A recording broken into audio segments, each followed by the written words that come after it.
The officer that was involved in the shooting of Michael Brown was Darren Wilson. He's been a police officer for 6 years, has had no disciplinary action taken against him. He was treated for injuries which occurred on Saturday. What we're making available today are the dispatch records and the video footage of a robbery, a strong-arm robbery with use of force that occurred at a local convenience mart. I cannot discuss the investigation about the attempted apprehension of the suspect in that strong-arm robbery. That goes to the county prosecutor's office. Last night was a great night. It was a great night. There was no calls for service. We did not deploy tear gas. We did not have any roadblocks. We did not make any arrests. It was a good night. People were talking. People were inspiring each other. People were getting their voices out, and we were communicating a lot better. Captain, does the release of the officer's name and also the security footage showing the suspect possibly involved in a strong-arm robbery change the dynamics? Any new challenges from that?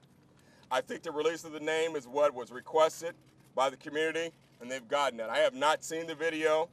I was watching the news this morning when I heard that it came out, so I have not seen that, so it will be hard for me to comment on that.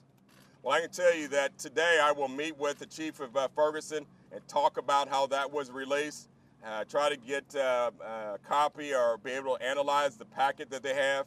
And this afternoon, I will be walking back down to the Quick Trip, and I will talk to the people there and explain what I see in the packet and some of the questions that may have been unclear in the presentation this morning. I will try to make those clear. There's a question about the timing of the release of the tape.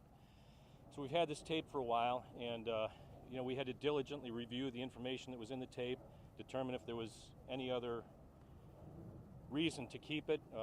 Anybody else would be charged in a crime, and we had determined that that was not going to be the case. Clarifying one of the other questions that came quite a bit was on the role of two officers. Some were thinking it was the same officer who handled the robbery as was involved in the shooting. That is not the case.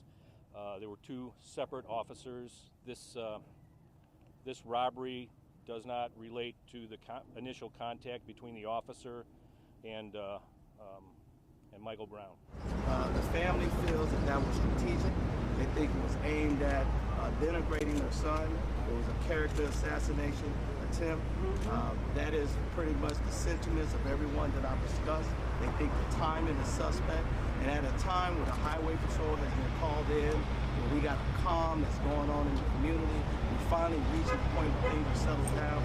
He's now inciting the community all over.